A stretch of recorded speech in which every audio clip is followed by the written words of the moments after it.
I don't think it's enough to just report this, because what this really is a call to action. And person who has been on the front lines of this is Leah Gazin, the MP for Winnipeg Centre, who says here that she is calling on the Liberal government to urgently fund a red dress alert program that will notify the public when an Indigenous woman, girls, and two-spirited people go missing. It's a wonderful day in the homiehood, a wonderful day for a homie. Won't you be my homie to Taro? We have more devastating news coming out of Winnipeg. Trigger warning. This is a story about violence and the death of Indigenous women. If you require help, there is a number you can call that I'm going to spam once more in chat, specifically for Indigenous women and girls. And this is a really important and sensitive subject that we've been experiencing in Canada and the United States, which is murdered and missing Indigenous women and two-spirited people. Please take the necessary time and care if this is a story that you are sensitive to. It is scary, and it does involve a serial killer who has yet to face trial. So this is coming from Nahini Fontaine on Twitter, saying here, absolutely devastating news of yet another Indigenous woman disposed of in a landfill. I am furious. I send all my love and strength to the family and community of Linda Mary Beardy. Indigenous women and girls are sacred and not garbage. Another tweet here from Nicole Murdoch. I am a 33-year-old Indigenous mother. Linda Mary Beardy was a 33-year-old Indigenous mother. We are not disposable.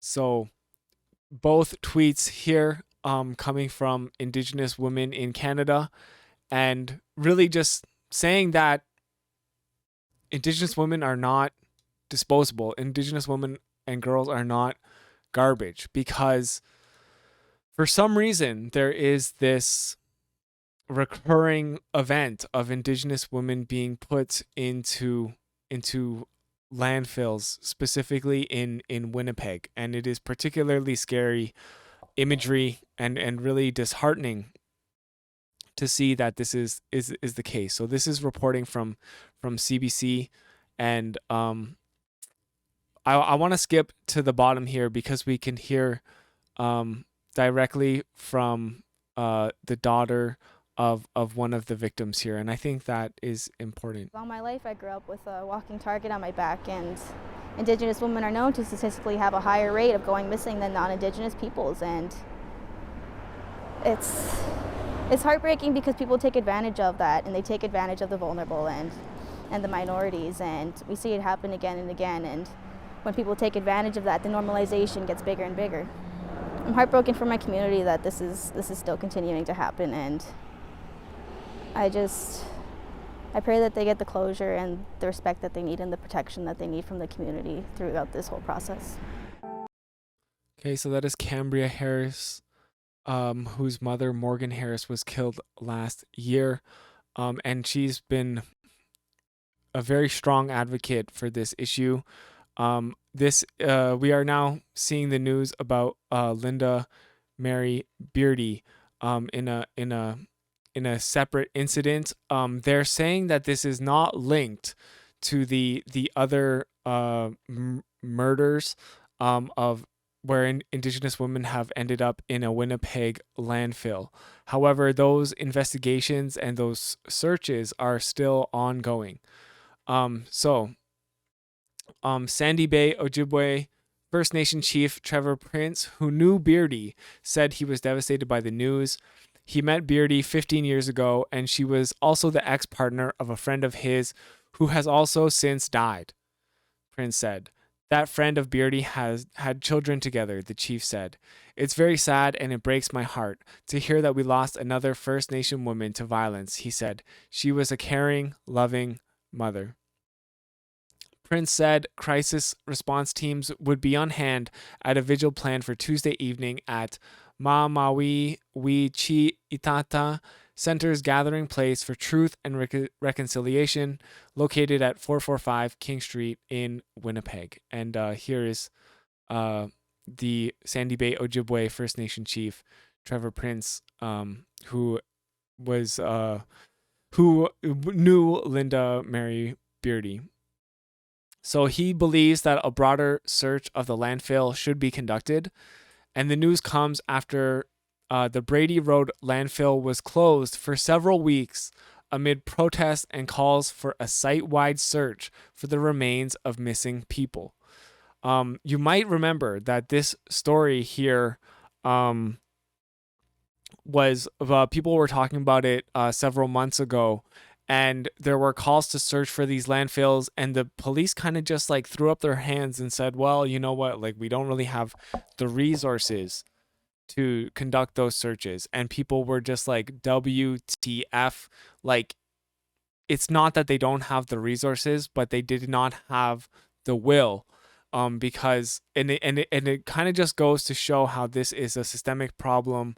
And it's not just that there are violent people out there, but there are also police forces who really just like refuse to kind of like look at these issues for what they are. So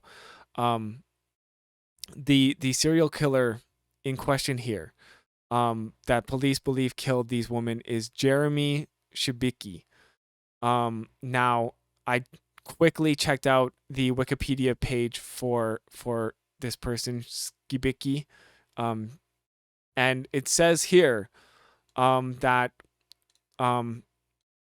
Skibiki's personal Facebook page contained violent material in addition to anti-Semitic, misogynistic, and white supremacist material. Skibiki described himself as a member of Holy Europe and the Alliance of Patriotic Parallel Movements of European Folks, a far-right organization which promotes the belief that white Europeans need to preserve their bloodlines from being diluted by race mixing, multiculturalism, and immigration. So it really should come as no surprise that this person is somebody who is anti-Semitic, misogynistic, and white supremacist. These incidents and the reason why there's a particular lens on missing and murdered Indigenous women and two-spirited people is because of the systemic colonization of these nations. And it's by no surprise that this serial killer is also a known white supremacist. So there are multiple landfills, and the police basically said they wouldn't do it. It wasn't until actually the federal government decided to step in and fund these searches that the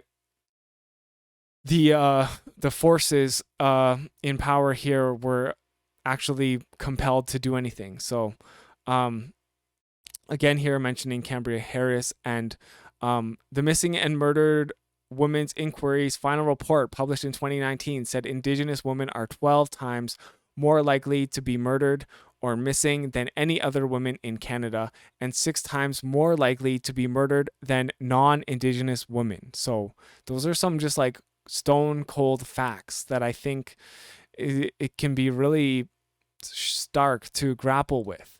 12 times more likely to be murdered or missing. 6 times more likely to be murdered than non-Indigenous women. And, we, of course, all violence against women is bad and should be taken seriously. But this is obviously something that is beyond just the normal scope of domestic violence. And it's specifically, as I said, is related to like white supremacy and colonization, the consequences for which we are still seeing to this day. Grand Chief Merrick here is saying, why aren't the governments implementing the missing and murdered Indigenous women and girls 231 calls to justice immediately? We are losing women every day, and it is shameful. We have to come out looking in landfills for our woman. We have more here from APTN News. A Winnipeg Police Service news conference started with this warning. Before we begin, I'd like to acknowledge that there are details that may be disturbing to members of the public, particularly those directly impacted by matters involving missing and murdered Indigenous women, girls, Two-Spirit, and gender-diverse people. And then, the startling news, another woman has been found dead at the Brady Road landfill. Yesterday at approximately 3 p.m., the Winnipeg Police Service was notified by staff at the Brady landfill site that a deceased person was located in an active area of the facility. The woman has been identified as 33-year-old Linda Mary Beardy of Winnipeg and originally from the Lake St. Martin area.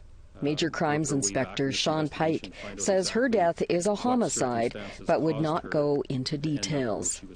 But I can confirm at this time we have no information to suggest that there are any other victims or that this investigation is related to any previous incidents. Pike also confirms that investigators believe Beardy's remains got to the landfill on a garbage truck and were found within a few hours. The partial remains of Rebecca Contois were found at the same landfill, and it is believed the remains of two other women are in a private landfill outside the city. Jeremy Skibicki has been charged in connection with those deaths and that of an unidentified woman known only as Buffalo Woman. The landfill is on operational pause while the identification unit continues to work at the scene. Cambria Harris, the daughter of one of Skibicki's victims, posted a simple message on social media. Search the landfills for all remains. An online petition calling for a search is at nearly 18,000 signatures. A feasibility study into a landfill search is underway by a joint committee of police and Indigenous leaders, and this discovery will no doubt add to the urgency. Leanne Sanders, APTN National News, Winnipeg. I don't think so, Mike from Canada. I don't think he worked at the landfills. I think he was just using them. And in this case, they're saying that somebody was able to put the body into a dump truck and they were delivered to the landfill. So that's super disgusting and infuriating. We have more here. It's sadly, I don't think it's enough to just report this, but because what this really is a call to action. And the person who has been on the front lines of this is Leah Gazin, the MP for Winnipeg Centre, who says here that she is calling on the Liberal government to urgently fund a red dress alert program that will notify the public when an Indigenous woman, girls, and two-spirited people go missing. This will save lives. And just a little more details about this is it is essentially similar to an Amber Alert. When everybody gets that text from the government telling them that there's an incident happening or a missing person, there's no reason that we cannot easily implement this because as we know, time is of the essence when it comes to these stories. We shouldn't have to beg for our safety, Gazin said in an interview Wednesday. In Canada, we are still begging for safety and to live in dignity as Indigenous women, girls, and two-spirited people. Research from across the country, including the 2019 final report from the National Inquiry into Murdered and Missing Indigenous Women and Girls, shows that Indigenous people and women in particular disappear at a higher rate than people who are not Indigenous. We know that the sooner cases start, the sooner searches start when somebody goes missing, the more likely they are to be found, she said, pointing to the success of emergency notifications programs for children. Calls to set up a red dress alert in Canada are not new, and some advocates have established grassroots-led efforts on their own, such as the Aboriginal Alert website, which publishes timely information and photos of Indigenous people who are missing. So, absolutely no reason that we can't have something like this in Canada. There were calls to end systemic racism against Indigenous we should women do and it. girls nationwide today. This was Red Dress Day, where rallies were held to demand justice and honor the missing and murdered. Here's CTV's Donna Sound. The drumbeat was heard across the country today on a day to speak out for those who can't. My daughter, Cassidy, she was taken, and the babies were left there to die. I saved the babies. I feel like the babies saved me. Red Dress Day is marked to remember and honor the missing and murdered Indigenous women and girls in Canada. Sacred fires are lit as family members say not enough is being done. The stats are quite horrific. According to the Native Women's Association of Canada, the number is as high as 4,000. It's taken off into a national movement for change that's growing. Jeanette Lavery-Smith is Métis from Ontario. She started beading to raise awareness and to teach others about the art, and more importantly, about missing and murdered women and girls. It just floors me that things happen, and it's not the same. It's not equal all the way around. In London, Ontario, the red dresses hang from trees to signify the women and girls who never made it home. In Edmonton, they march. We'll never give up until we find her. Maybe she's not on earth with us, but in spirit she will always be with us. In Calgary, too, they send a message for justice. Families say police forces across the country aren't doing enough, that they need to handle these cases like they would any other missing or murdered case. When one of our women, our children, our people go missing, it's not as aware as it is when a non-Indigenous person goes missing. Donna Sound, CTV News, Toronto. Yeah. May 5th. And I think that is kind of the bottom line here, is that there is a disparity between people facing this issue and the police caring about it, and then Indigenous people facing this issue and the police, for some reason, who knows? One might call it an extension of colonization in Canada.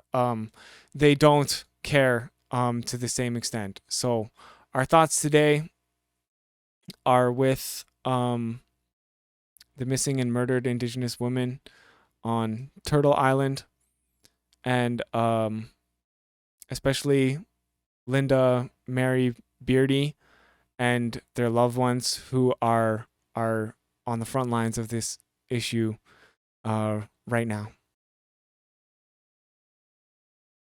Why not make sure you don't miss the next video by liking, commenting, subscribing, and ringing the bell? Thank you so much for watching. It's my homie, too, Taro. Peace.